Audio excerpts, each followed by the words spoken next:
मेरे भाई एसएससी का मेला लग चुका है और महाकुंभ की तैयारी हो चुकी है मेरे भाई। एसएससी ने कहा है कि सीजीएल का एग्जाम हम अभी कराएंगे और इसी महीने कराएंगे। तो एसएससी सीजीएल समाज में डर का माहौल है मेरे भाई। किस तारीख से ये एग्जाम स्टार्ट होने जा रहा है मेरे दोस्त? 12 सितंबर से एसएससी सीजीएल की परीक्षा शुरू होने जा रही है और ये कब तक चलेगा? ये 26 सितंबर को लास्ट पेपर होने वाला है। तो मतलब यूं समझिएगा कि सिर्फ एक महीने का ये डिले हुआ था।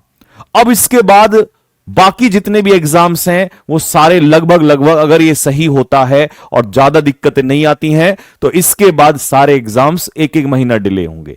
यानी कि अगर हम देखें तो पिछले महीने होना था 25-26 से सीएचएसएल, तो इसके बाद सीएचएसएल होगा। तो सीएचएसएल वालों तुम भी कमर कस लो।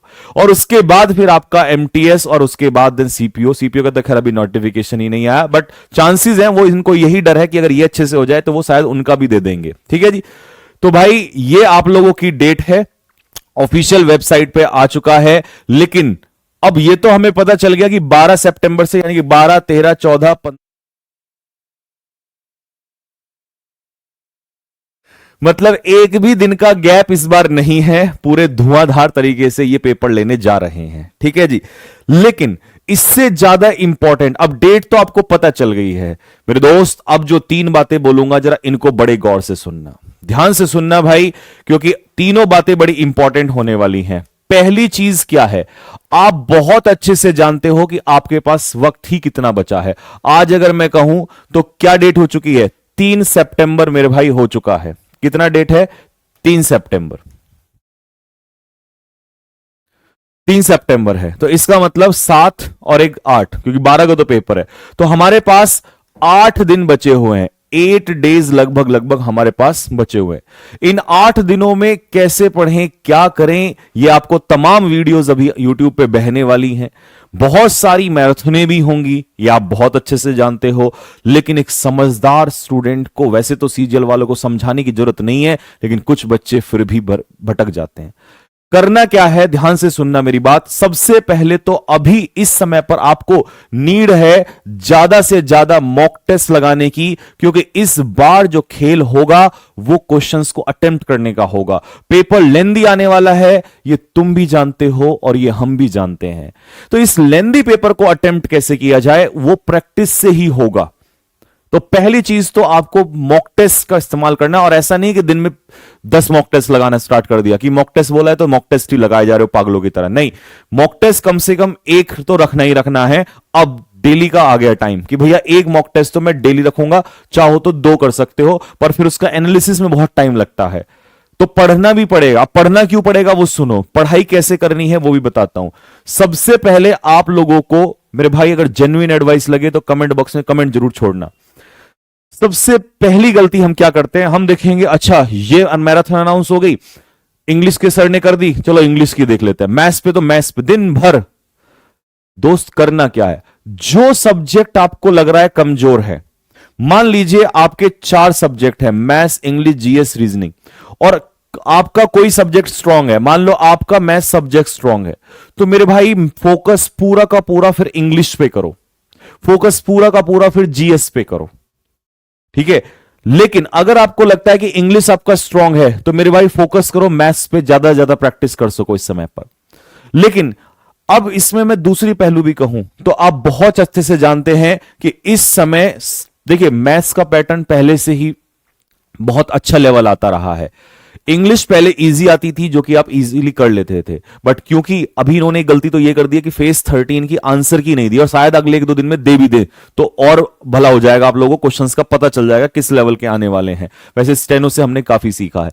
तो इंग्लिश में मेरे भाई कोशिश करना, क्योंकि देखो इंग्लिश आप मानो या ना मानो, आप भी जानते हो कि अगर लास्ट टाइम में देखा जाए तो हम जितना ज्यादा से ज्यादा रिवीजन कर सकते हैं, इंग्लिश का रिवाइज करने से हमें बेनिफिट मिलेगा आगे। हां, मैथ्स में मान लो कोई चीज आपने पढ़ी ही नहीं है और वो चीज आपको लग रही है आ सकती है, तो आप उस टॉपिक को पढ़ सकते हैं। जैसे कोशिश करो रिकॉर्डेड वीडियोस में, क्योंकि बहुत ज्यादा लाइव में भी अगर देखोगे तो टाइम वेस्ट होने वाला है, और सीजल का बच्चा लास्ट टाइम में करता भी नहीं है। हाँ, अगर तुम्हें लग रहा है कि नहीं यार, कोई इंसान 2 घंटे में 200 क्वेश्चन करवा रहा है, 400 क्वेश्चन हो जा रहे हैं, तब तो फिर तो वर्थ इट है। लेकिन यहां टाइम को मैनेज करना, क्योंकि मैं फिर बता रहा हूं, अभी बहुत ज्यादा अगला एक हफ्ता देखना आप, एक बहुत ज्यादा तांडव होने वाला है। और ऑब्वियस सी बात है, वो होगा ही, हर टीचर अपना प्रयास करेगा ही करेगा। अभी तक चाहे कोई कर रहा था कि नहीं कर रहा था। तो दोस्त, इस समय पर शांति से कैसे पढ़ा जाए, और सारी चीजें छोड़ दो मेरे भाई, आपके यहां वहां जहां तहां कुछ भी हो रहा है सब कुछ छोड़ दो, क्योंकि ध्यान। और हां, एक पॉइंट और, ये बहुत सारे सीजल वाले बच्चों के मन में चल रहा है, और मैं रोज रिप्लाई देता हूं कि ये जो तुम डरे हुए हो ना कि 160 से तुम्हारा स्कोर 120 पे पहुंच गया है, मेरे दोस्त ये तुम्हारा नहीं है। एग्री करना जो बच्चे भी सीजल वाले सारे के सारे, कि क्या सभी के साथ ऐसा हो रहा है?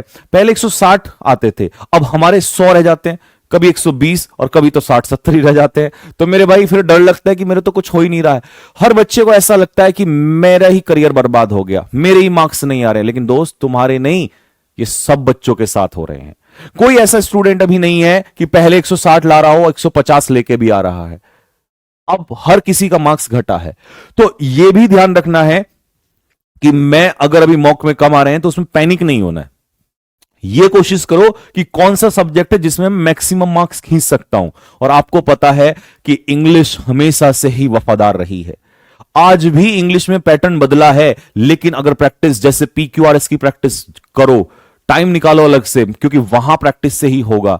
आप पैसेज की प्रैक्टिस, क्लोज टेस्ट की प्रैक्टिस, हमने क्लोज टेस्ट, अगर क्लोज टेस्ट आया तो मेरे भाई पुराने वाले पैटर्न पे नहीं आएगा, थोड़ा सा अच्छा। स्टेनो का क्लोज टेस्ट उठा के देख लो, स्टेनो के इतना बेहतरीन क्लोज टेस्ट है। मैंने मॉक टेस्ट में टेलीग्राम में आज ही डाला था स्टेनो का एक क्लोज टेस्ट, जल्दी से हिला नहीं बच्चों से, समझ नहीं आ रहा, तो 12th लेवल का है। तो ये चीज प्रैक्टिस करो। मान लो आप लोगों ने एरर्स प्रैक्टिस करने हैं, तो आप ये देखो कि नए पैटर्न पे जो क्वेश्चंस एरर्स के आ रहे हैं वो कम से कम 100-200 क्वेश्चंस हो जाएं इस तरीके से। और मेरे भाई लास्ट में मैं यही कहूंगा कि आप मुझसे क्या उम्मीद करते हैं कि क्या चीज कराई जाए। तुम्हारा भाई, आपको पता ही है, पिछले 10 सब मेरे ख्याल से महीना भर ही हो गया सीजल वालों के साथ मेहनत करते हुए। MTS की तो हमने क्लासेस भी अभी स्टार्ट की हैं। तो आप जैसा बोलोगे वैसे ही अगले 7 से 8 दिन में हम कराएंगे। क्या टॉपिक आप चाहते हो कि भैया ये टॉपिक है, इस पे क्लास ली जाए, मेरे भाई तबाही मचा देंगे उसको लेकर। ठीक है, बस आप मेहनत करते रहिएगा, और अगला 7 से 8 दिन आपको पैनिक नहीं होना है। इंग्लिश आपको धोखा नहीं देगी, ये गारंटी है। ठीक है, तो चलिए जी, मिलते हैं। लेकिन हां, कमेंट बॉक्स में कमेंट जरूर छोड़िएगा कि किस टॉपिक पे आप चाह रहे हैं, क्योंकि हम अब 7 दिनों में अब वो वाली क्लास नहीं करने वाले हैं। और आप मेरी स्पीड बहुत अच्छे से जानते हैं कि हम एक घंटे में 2-2, 300 क्वेश्चन उड़ा देते हैं। मैंने T20 सीरीज, T10 सीरीज कराई, आपने देखा कितने क्वेश्चन किए। लेकिन आप ये भी जानते हैं कि CPO का भी मेंस का एक टाइम था जिसमें हमने 2-2 घंटे में 500-500 वोकैब उठाए हैं, क्योंकि लास्ट टाइम का रिवीजन है। और इसमें बहुत अच्छे वर्ड्स मैं दे रहा हूं आप लोगों को। तो अगर आप टफ लेवल, क्योंकि देखिए आप सीजल के स्टूडेंट हैं, सीरियस कैंडिडेट्स हैं, आपको ऑलरेडी बहुत वर्ड्स आते हैं, 90% आते हैं। बट जो इस बार आपने देखा कि स्टेनो में भी एंटोनियम्स में खासकर बहुत अच्छे वर्ड्स थे, ठीक है, वन वर्ड बहुत अच्छे थे वहां पर। तो अगर अच्छे लेवल के वर्ड्स आप चाहते हैं और उनका वन शॉट चाहते हैं, तो मेरे भाई आप बताइएगा कमेंट बॉक्स में, फिर हम लोग उसको कंटिन्यू करते हैं, जिस भी टॉपिक को आप बोलेंगे। ठीक है जी, तो चलिए मिलते हैं नेक्स्ट वीडियो में, तब तक के लिए जय हिंद।